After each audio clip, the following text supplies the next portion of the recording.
हमारी 8th class force and pressure हम कर रहे थे, फोर्स एंड प्रेशर। ओके बच्चे, हमने फोर्स एंड प्रेशर में हमने फोर्सेस के बारे में बात करे थे, कांटेक्ट फोर्स के बारे में बात करा था, मैग्नेटिक फोर्स के बारे में करा था। कांटेक्ट फोर्स होता है एक से दूसरे के बीच में जब आपस में फोर्स लगती है, दिस फोर्स को हम कहते हैं कांटेक्ट फोर्स। मैग्नेटिक फोर्स वो फोर्स होती हैं जो चुंबक होते हैं, वो आपस में जब टकराते हैं तो उस फोर्स को हम बोलते हैं मैग्नेटिक फोर्स। अब आता है इलेक्ट्रोस्टैटिक फोर्स। इलेक्ट्रोस्टैटिक फोर्स क्या होता है बेटा? जब चार्जेस प्रोड्यूस होते हैं, ऐसे फोर्स जब उसमें चार्जेस के बीच में जब फोर्स लगती है तो ऐसी फोर्स को बोलते हैं इलेक्ट्रोस्टैटिक फोर्स। देखिए बेटा, आप एक ग्लास रॉड लीजिए और उसको रब कीजिए, या स्केल लीजिए उसको रब कीजिए और उसको फिर पेपर के साथ अटैच कीजिए, पेपर के पीसेस के पास लाए तो पेपर के पीसेस उससे अटैच करना शुरू करेंगे, तो ये फोर्स कैसी होती है? इलेक्ट्रोस्टैटिक फोर्स, क्योंकि उसमें चार्ज प्रोड्यूस हो जाते हैं ग्लास रॉड में या स्केल में, और उसमें दूसरे चार्जेस होते हैं तो दोनों एक दूसरे को आपस में क्या करने लग जाते हैं? स्ट्रिक करने लग जाते हैं। This force is known as electrostatic force. Okay बेटा, नाउ अब इलेक्ट्रोस्टैटिक फोर्स को मैं पढ़ रही हूँ, जरा देखिए आप भी ध्यान से और खुद भी पढ़िए।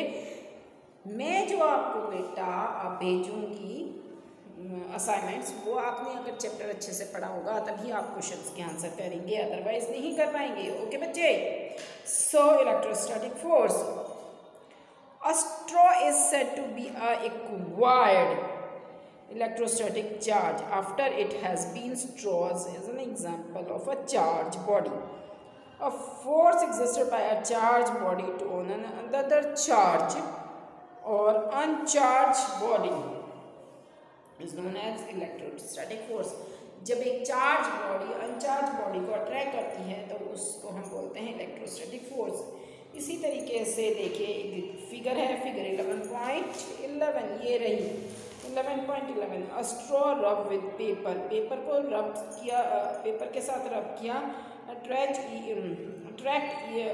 Another straw but repel it if it has also been rubbed with a sheet of paper, और वो एक दूसरे को अट्रैक्ट करेंगे अगर उसको अच्छे से रब करेंगे, दोनों में चार्जेस प्रोड्यूस हो जाएंगे और एक में पॉजिटिव और एक में नेगेटिव, और दोनों चार्ज एक दूसरे को अट्रैक्ट करेंगे। इस फोर्स को बोलते हैं electrostatic force. This force contain only one even with the bodies are not on contact. एक कॉन्टैक्ट में आ जाता है, एक कॉन्टैक्ट में नहीं आता। देखिए एक को जैसे स्केल को हम रब करते हैं, पीसेस ऑफ पेपर के पास लेके आते हैं, तो केवल एक स्केल ही तो कांटेक्ट में आया है, स्केल को ही रब किया है, पीस ऑफ पेपर को नहीं। ठीक है, bodies are not in contact. The electrostatic force therefore is another example of non contact force. Electrostatic force एक एग्जांपल है नॉन कांटेक्ट फोर्स का भी। Okay, you can learn chapter 15 chapter में electric charges जब बताए जाएंगे तो उसमें बताया जाएगा आपको। अब आता है ग्रेविटेशनल फोर्स। इलेक्ट्रोस्टैटिक फोर्स पता चल गया। इलेक्ट्रोस्टैटिक फोर्स में जब चार्जेस प्रोड्यूस होते हैं, पॉजिटिव चार्ज और नेगेटिव चार्ज एक दूसरे को अट्रैक्ट करते हैं, उस फोर्स को बोला जाता है electrostatic force. Okay, gravitational force. Gravitational force क्या होता है? हमारी अर्थ में होती हैं, फोर्स होती हैं और वो अट्रैक्ट करती हैं। आप कोई भी चीज़ ऊपर फेंकते हैं वो नीचे ही आती है। क्यों? क्योंकि हमारे अर्थ में फोर्स होती है, उस फोर्स को बोला जाता है ग्रेविटेशनल फोर्स। ओके बच्चा, यू नो दैट कॉइन और a pen fall into the ground when it strike off your hand. आप देखते हो कॉइन है, कोई पेन है, आपके हाथ से गिर जाता है तो वो नीचे जाके गिरता है। ठीक है, ग्राउंड में गिर जाता है। Leave and fruit also fall to the ground when they get detach from the plants. कुछ पेड़ हैं, पेड़ पे जो पत्ते लगे हुए होते हैं बेटा, और पेड़ पे फ्रूट्स लगे हुए होते हैं, तो अगर वो जब वो सूख जाते हैं तो नीचे ही आकर गिरते हैं, ऊपर नहीं जाते हैं। ठीक है, नीचे ही गिरते हैं। कोई भी चीज़ है वो आके नीचे ही गिरेगी। How you ever wonder why it is so? क्या कभी तुमने सोचा है कि हर चीज़ नीचे ही क्यों आके गिरती है, वो ऊपर क्यों नहीं जाती? अगर हम बॉल को कितना भी ऊपर फेंके, एक हाइट के बाद जाकर वो वापस नीचे ही आकर गिरेगी। कोई भी चीज़ आप ऊपर फेंके एक हाइट के बाद वो नीचे ही आ जाएगी। अगर ऊपर डालेंगे तो ऊपर नहीं जाती, वो वापस नीचे ही आ जाती हैं। When the coin is fell into your hand, it is at rest. A coin is held in your hand. जब एक कॉइन आपके हाथ में होता है तो वो रेस्ट पोजीशन में होता है। As soon as it is released, it begins to move downward. और जैसे ही वो गिरता है या गिराते हैं तो वो नीचे ही जाके गिरता है। It is clear that the motion of state of motion of the coin undergoes a change. Motion of state उसका चेंज होना शुरू हो जाता है। इससे ये पता चलता है वो नीचे गिरेगा, नीचे ही जाएगा। Can this happen without a force acting on it? क्या ये बिना कोई फोर्स के अपने आप ही नीचे चला जाता है? कभी आपने सोचा है इसके लिए? What is this force? इस फोर्स को क्या कहेंगे कि कोई भी चीज़ नीचे ही जाएगी, ऊपर नहीं जाती? इस फोर्स को आपने सोचा है कि क्या कहा जाता है कभी? ओके बेटा, ऑब्जेक्ट और अ falling things fall towards the earth. कोई भी ऑब्जेक्ट, कोई भी चीज़ हो, वो हमेशा कहाँ आकर गिरती है? नीचे ही आकर गिरती है, ऊपर नहीं गिरती। क्यों नहीं गिरती बेटा? ये देखिए, because it pools them. The force is called force of gravity. जो हमारी अर्थ है, ग्रेविटी है, उस फोर्स ऑफ ग्रेविटी अर्थ में से आती है जो उसको अपनी तरफ खींचती है। और जस्ट ग्रेविटी, और ग्रेविटी भी कह देते हैं गुरुत्वाकर्षण, जो उसको खींचता है अपनी तरफ। It is an attractive force. ये अट्रैक्टिव फोर्स है, खींचने वाली फोर्स कहेंगे, अट्रैक्टिव फोर्स है, अपनी तरफ खींचने वाली। The force of gravity act on all the object. और सभी ऑब्जेक्ट पे फोर्स ऑफ ग्रेविटी ही लगती है। ठीक है, आप जंप करते हैं, ऊपर नहीं जाते, नीचे ही आते हैं। सभी पर, हमारे पे कोई भी ऑब्जेक्ट है, ह्यूमन बींग्स है, कुछ भी है, उसके ऊपर फोर्स लगती है, वो अर्थ के थ्रू वो फोर्स ऑफ ग्रेविटी बोली जाती है। The force of gravity act on all of us. सभी पे होती है, हम पे भी होती है, all the times without our being aware of it. हमें ना भी पता हो, लेकिन जब भी ये फोर्स ऑफ ग्रेविटी हमारे ऊपर लगती है। Water begins to flow toward the ground. पानी है, हमें ग्राउंड में ही फ्लो होता है। As soon as we open a tap. जैसे हम टैप ओपन करेंगे, पानी नीचे गिरना शुरू हो जाता है। Water in a river flows downward. पानी जो रिवर में होता है तो वो नीचे ही नीचे बहता चला जाएगा। ठीक है, due to the force of gravity. वो नीचे नीचे ही आने का मतलब है कि हमारी अर्थ में फोर्स होती है, उस फोर्स को बोला जाता है gravity. Okay, force of gravity, जो उसमें से फोर्स लगता है उस फोर्स को बोला जाता है force of gravity. Gravity is not a property of the earth alone. ये प्रॉपर्टी नहीं है ग्रेविटी अर्थ की। In fact every object in the universe whenever small or large exert a force on every other object. This force is known as gravitational force. हमारे universe में कोई भी object में जो फोर्स लगती है उसको ग्रेविटेशनल फोर्स बोला जाता है। ओके बेटा, अब निकालिए अपनी बुक का 11.8 प्रेशर। ओके बच्चे, 11.8 प्रेशर। Pressure 11.8 pressure. प्रेशर क्या होता है बेटा? Force of gravity. आप पेन को गिरते हैं तो नीचे ही आता है, ऊपर नहीं जाएगा। क्यों? क्योंकि फोर्स ऑफ ग्रेविटी लगती है। आप भी जंप करेंगे तो आप नीचे ही आएंगे, ऊपर नहीं जाएंगे, क्योंकि फोर्स ऑफ ग्रेविटी की वजह से कोई भी ऑब्जेक्ट जो है वो नीचे ही आता है, ऊपर नहीं जाता।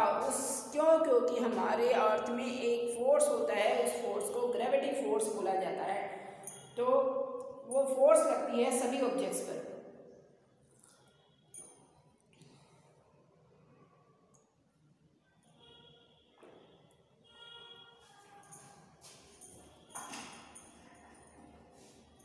ओके बेटा, नेक्स्ट आता है pressure. Pressure you have learn in chapter 7 the strong wind during a storm और अ साइक्लोन कैन ब्लो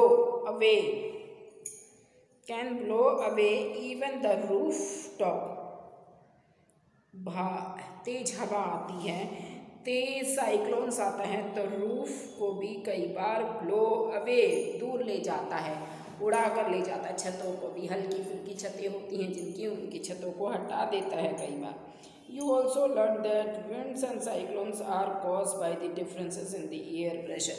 ये किसकी वजह से होते हैं? साइक्लोन्स वगैरह आते हैं जो एयर प्रेशर की वजह से होता है। एयर में बहुत ज़्यादा प्रेशर होता है, वो प्रेशर क्या करता है?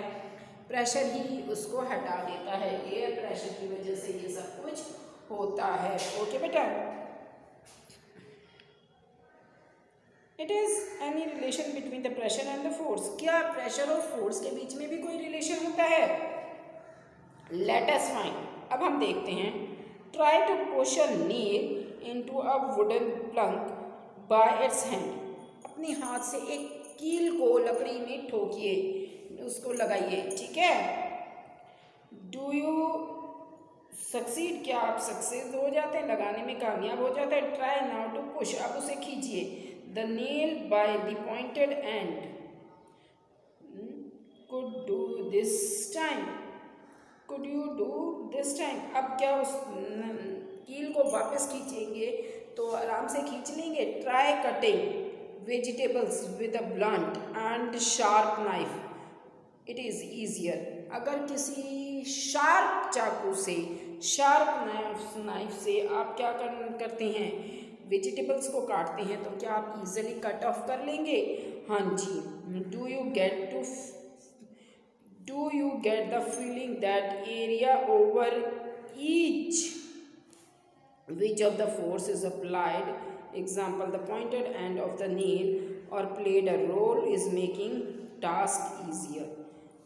ठीक है, किसी जैसे एक एरिया होता है, जैसे नील है, कील है, एक पॉइंटेड कील होती है आगे से, उसको आप लगा देते हैं। क्यों?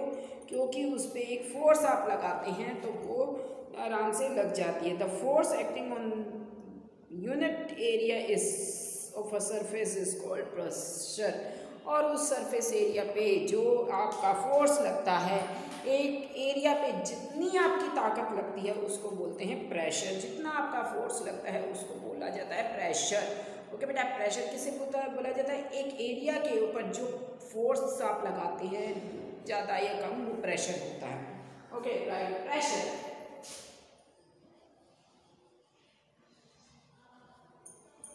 ओके, प्रेशर क्या है?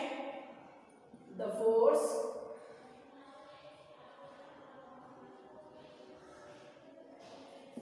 acting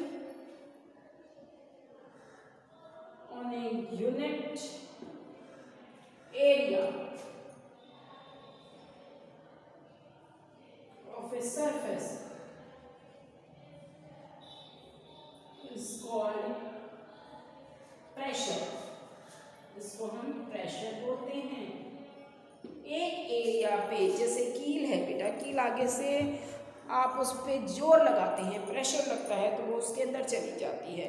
तो प्रेशर क्या होता है? जब प्रेशर वो होता है कि एक पर्टिकुलर एरिया पे जो आपकी ताकत लगती है, फोर्स लगती है, वो प्रेशर कहलाता है। ओके बेटा, प्रेशर का फार्मूला है फोर्स अपॉन एरिया।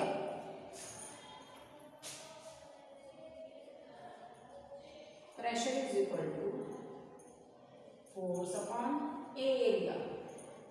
ओके बेटा, ये इसका फॉर्मूला है। Pressure is equal to force upon area. Okay बच्चा, note that the area in the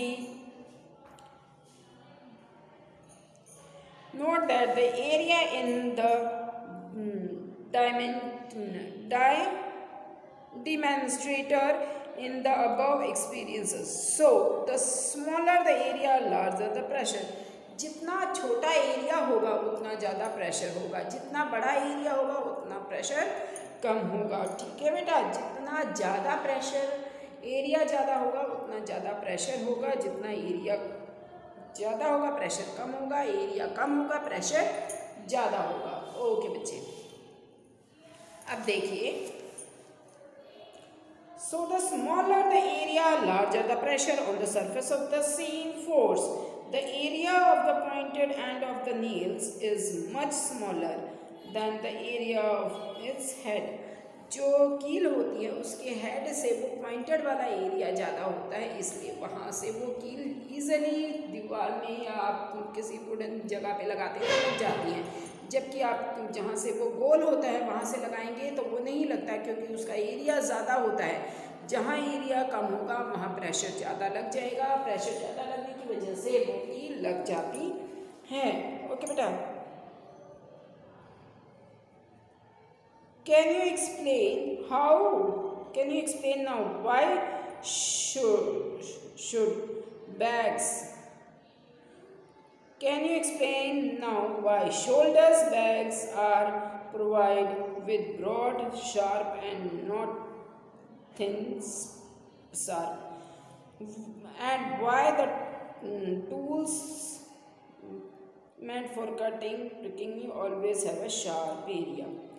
जब कोई चाकू वगैरह है या किसी को काटने की चीज़ है उसको बहुत ज़्यादा शार्प किया जाता है। क्यों किया जाता है? Do liquid and the gases also accept pressure? क्या इनमें से भी प्रेशर निकलता है, लिक्विड और गैसेस में से? Does it also depend on the area of with the force act? क्या उसमें भी एरिया डिपेंड करता है? Let us find. अब देखते हैं pressure exerted by liquid and gases. Liquid और गैसेस में से भी प्रेशर आता है, लिक्विड और गैसेस में भी प्रेशर होता है। एक बॉटल को भर दीजिए अच्छे से, ठीक है, पूरा उसका अच्छा सा एरिया है उसको फिलअप कर दिया गया है। यही एग्जांपल आपको दिखाया गया है, ये देखिए। तो आप उसको फिलअप करेंगे और उसको आप देखिए इसमें थोड़ा पानी डाला है, उसको आपने वो ऐसे प्रेशर से दबाया है तो क्या होगा, वो नीचे से बैलून फुल हो जाएगा। क्यों? क्योंकि उसमें प्रेशर है। ओके बच्चे, note that the rubber sheet has been fixed on the side of the container and not at the bottom. अब एक रबड़ डाल दीजिए किसी बॉटल में, बताया गया है note that the rubber sheet has been fixed on the slide of a container and not at the bottom. Bottom पे ना लगाकर बीच में आप एक उसमें शीट में लगा दीजिए कंटेनर के। Does the plug of the rubber sheet is this case indicate the water exert pressure on the side of the container as well? Let us investigate further. आगे देखते हैं क्या होता है। और उसमें हम बैलून लगा दिया गया है, ये देखिए एक्टिविटी में दिखाया गया है आपको, बैलून लगा दिया गया है। तो आप देखेंगे उसमें पानी आना शुरू हो जाता है। लेकिन अगर उसमें हम कुछ नहीं लगाएंगे, छेद कर देते हैं, तो उसमें से पानी निकलना बहुत तेज़ी से निकलना शुरू हो जाता है। Can you now say that liquid exert pressure on the walls of the container? इस सब एक्टिविटीज से पता चलता है कि जो कंटेनर होता है उसकी वो लिक्विड एक्सर्ट करता है वॉल के प्रेशर पे। Okay, to gases also exert pressure. इससे ये पता चलता है कि पानी तो एक्सर्ट कर रहा है प्रेशर, क्या गैस भी करती हैं? Do they also exert pressure on the walls of their container? Let us find out. अब हम देखते हैं when you inflated balloon, जब आप एक बैलून को फुलाते हैं, why does you have to close the its mouth? आप उसके फुलाने के बाद उसके माउथ को क्लोज कर देते हैं, बंद कर देते हैं उसको। क्यों? What happen when you open the mouth of the inflated balloon? अगर उसके माउथ को खुला छोड़ देंगे तो क्या होगा? Suppose you have a balloon with has hole. अब मान लीजिए आपके पास एक बैलून है, उसमें एक छेद है। Would you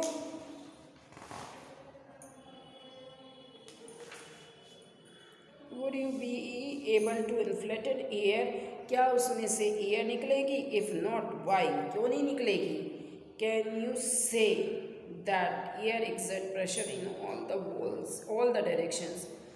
तो इस एयर जो है वो सभी डायरेक्शन पे प्रेशर डालती है। तो आप जब बैलून को फिलअप करेंगे तो जहाँ से उसमें छेद होगा तो वहाँ से सारी गैस उसमें से बाहर आ जाएगी। Do you recalls what happened to air in the bicycle tube when it is a pressure? और एक साइकिल की ट्यूब है, उसमें आप प्रेशर लगाएंगे तो क्या होगा?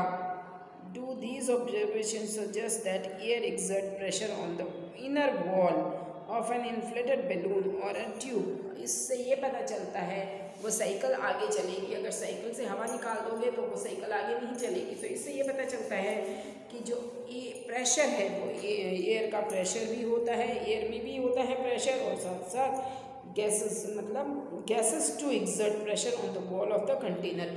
गैस भी प्रेशर, उससे गैस भी प्रेशर डालती है, साथ में पानी भी प्रेशर डालता है कंटेनर के वॉल के ऊपर बेटा।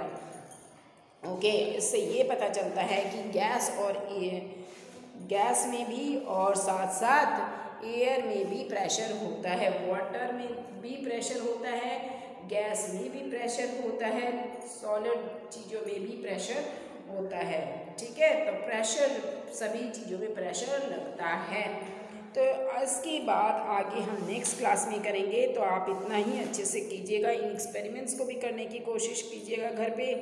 ओके बच्चा, इसको रीड अप कीजिएगा अच्छे से, और बाकी जो बचा हुआ है हम सारी क्लास नेक्स्ट एटमॉस्फेरिक प्रेशर कल करेंगे। एटमॉस्फेयर में भी प्रेशर होता है, एटमॉस्फेरिक प्रेशर हम बच्चे कल करेंगे।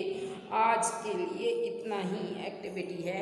एक बैलून को फुलाकर उसको देखिएगा, उसमें उसके माउथ को क्लोज मत कीजिएगा और हवा एकदम से निकल जाती है। क्यों? क्योंकि उसके अंदर क्या लग रहा है, प्रेशर लग रहा है, इसलिए वो हवा उसमें से निकल जाती है। ओके बेटा, आज की क्लास के लिए इतना ही। Be safe, be stay at home. Okay बच्चे।